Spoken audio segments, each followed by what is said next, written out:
Assalamualaikum warahmatullahi wabarakatuh. Perkenalkan, nama saya Rara Julia Mustika. Saya dari kelas 12 IPS 5 akan mereview kembali materi wilayah, pewilayahan, dan tata ruang. Pengertian wilayah.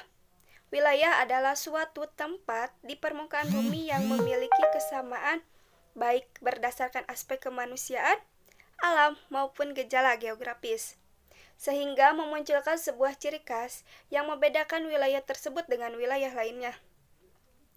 Macam-macam wilayah berdasarkan tipe. Wilayah formal. Wilayah formal adalah suatu wilayah yang diidentifikasikan berdasarkan kesamaan, keseragaman suatu objek. Wilayah fungsional. Wilayah fungsional adalah wilayah yang diidentifikasikan berdasarkan fungsi tertentu suatu wilayah atau interaksi wilayah tersebut dengan wilayah lain. Berdasarkan hierarki atau susunannya. Wilayah berdasarkan hierarki adalah penyusunan wilayah berdasarkan susunan dari wilayah tersebut.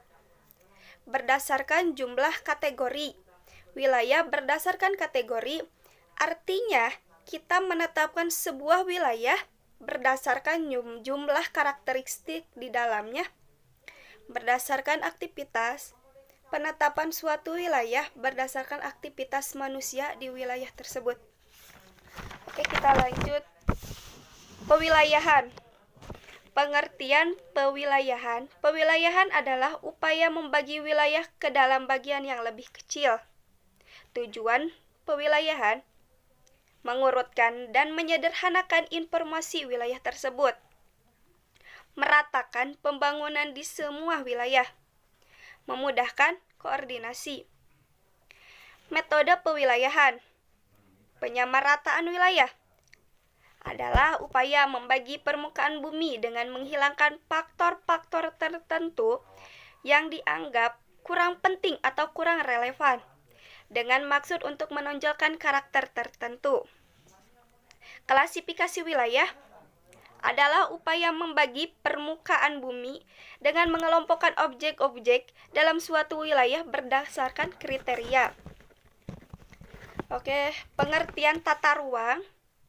Ruang adalah tempat makhluk hidup melakukan aktivitas meliputi ruang darat, laut, dan udara. Tata ruang. Tata ruang adalah wujud tempat makhluk hidup melakukan aktivitas. Penataan ruang adalah suatu kegiatan dalam mengatur tempat hidup makhluk hidup. Tujuannya, terwujudnya keharmonisan antara lingkungan alam dan lingkungan buatan.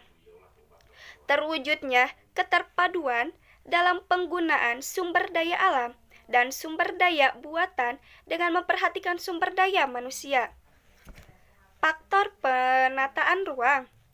Kondisi fisik wilayah negara Kesatuan Republik Indonesia yang rentan terhadap bencana. Potensi sumber daya alam, manusia, dan buatan. Keadaan ekonomi, sosial, budaya, politik, hukum, pertahanan keamanan, lingkungan hidup, serta ilmu pengetahuan dan teknologi sebagai satu kesatuan. Geostrategi, geopolitik, dan geoekonomi. Oke, kita lanjut. Perkembangan wilayah. Faktor perkembangan wilayah ialah faktor internal.